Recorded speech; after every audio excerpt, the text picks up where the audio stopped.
Bang. Good morning, good day, whatever it is. Anyways, so you bought a knife. It's an awesome knife. Does what you planned. It's sharp. It's just really cool knife. You like it. Kind of like this knife. I've had it for 2 years. It is an awesome knife. Sharpen it a few times. Everything's going great. And then it's just like some of those relationships out there. It just gets dull and boring. No matter how much you sharpen this side, it's just stubbornly not going to do what you wanted it to do. So on this video, I want to show you what I do. But first, I'm going to have to run you to my legal department and tell you a few things since we're talking about some things that are dangerous. Capiche? So, in this day and age, this society, we have a whole generation of adults that they're just too happy. So, I have to remind you, knives are dangerous. Don't do anything stupid with them. Don't hurt yourself. If you do, that's on you. Anything you learn on this video, it's as if you didn't even see it.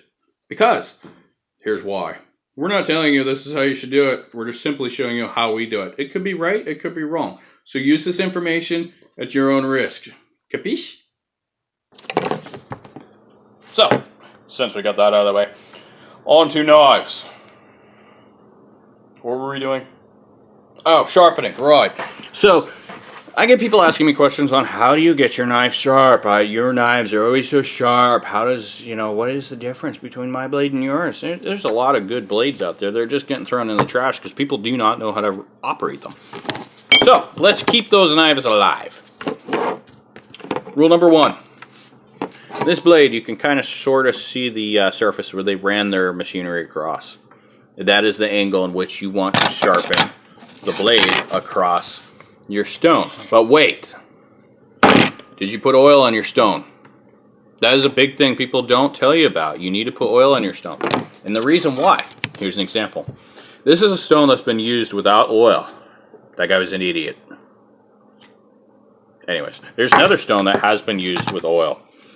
Clean as can be. And the reason why is because I put WD-40 on it. It's not an oil. People will tell you that. It's not a lubrication. Stop using WD-40 as a lube. We're not using it for lubrication, though. What we're using it for is these fine surfaces on here. This is a diamond stone. You're going to get a lot of metal all ground up in those surfaces, and your stone's going to look something like this. Just dirty as can be. Now, that's bad. The reason why is because, yes, steel sharpens steel. Unless you want to be doing this for 3 days and nights, I would advise you have a sharp or a clean stone at hand. Keep your stone clean. Run some WD-40 across it. That's my opinion.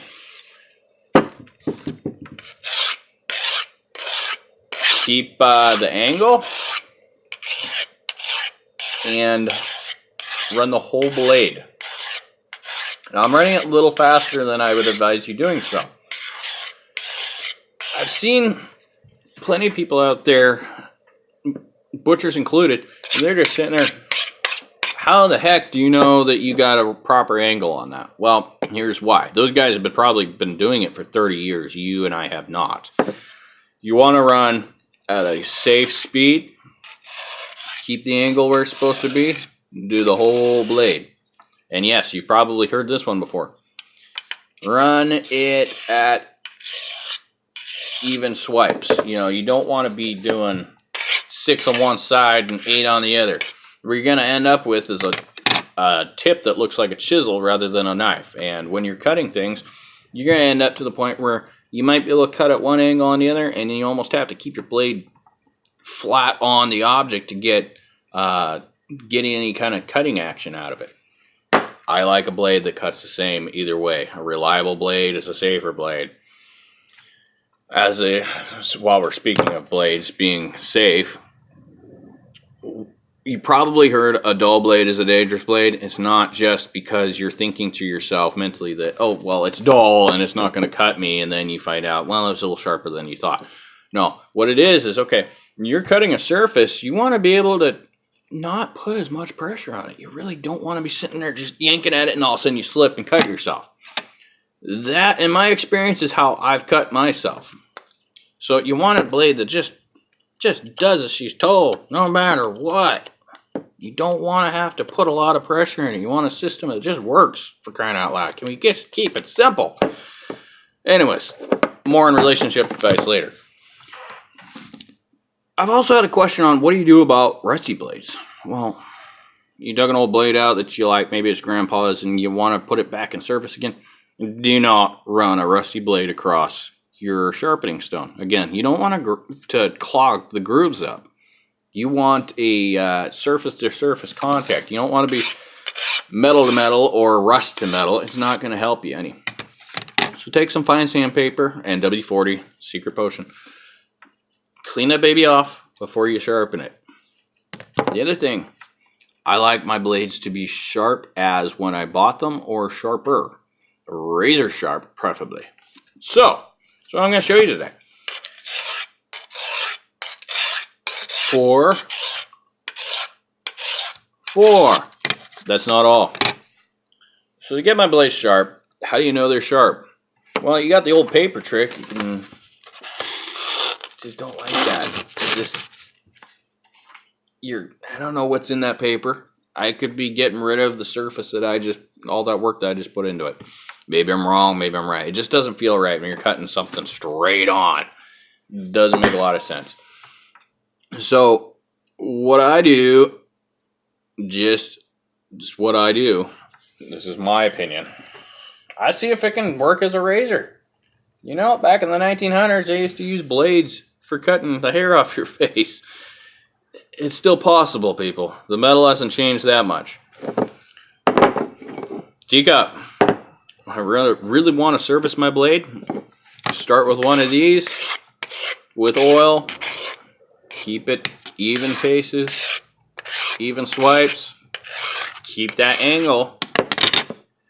Then we finish up with one of these guys. The oil rule still applies.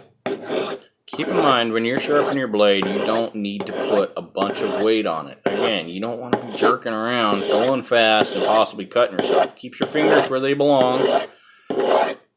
Doesn't take much. Ceramic is awesome. You would be very surprised on how fast you can get a blade sharp with just running it across a ceramic surface.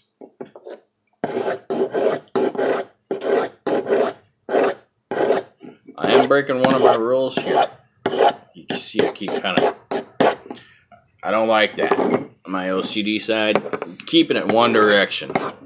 Which direction? Not this way. You want to go that way.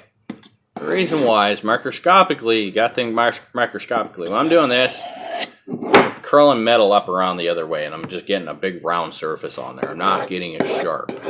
So do the whole blade. And I know there's a few people out there who's going to count. And they're like, oh, he did it 7 times on one side and 6 on the other. Just try, okay? That's all I'm asking. Most of all, be safe.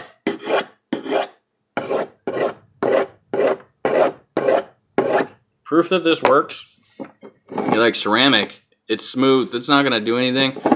You see all that marking right there? That's metal. That is metal that's coming off, and that oil is washing it off. So we are getting metal off of that blade. That is great. We want it to do that. And I've never had the bottom of a teacup wear out. I've had to buy new diamond blades. Teacups just keep going and going. Anyway, so back to the test. Does it cut my hair? Does it do it easily? Why, actually, it does now. I don't know if you can really see that too well, but yes, it is cutting hair off. Now I'm going to end up with a bald spot for the next 2 months. So whatever. I got an awesome blade. My favorite knife is working. And these steps that I take apply to most knives. These guys, though. Can we stop buying these? It's telling the manufacturers that we like these. I don't like those. They're just annoying. They really are. I'm going to beat the heck out of this knife, and I'm going to grind those off. They're not going to be there anymore. So why? Why did you give me half a blade that is useful? So Anyways, that's that. Hope you enjoyed the video. Most importantly, let's get the information out there. What we need you to do is like and subscribe. Tells YouTube that it's a video worth watching, and they will advise other people to watch it as well. So, hope you have a great day out there. Keep those knives safe. Keep them sharp. Later.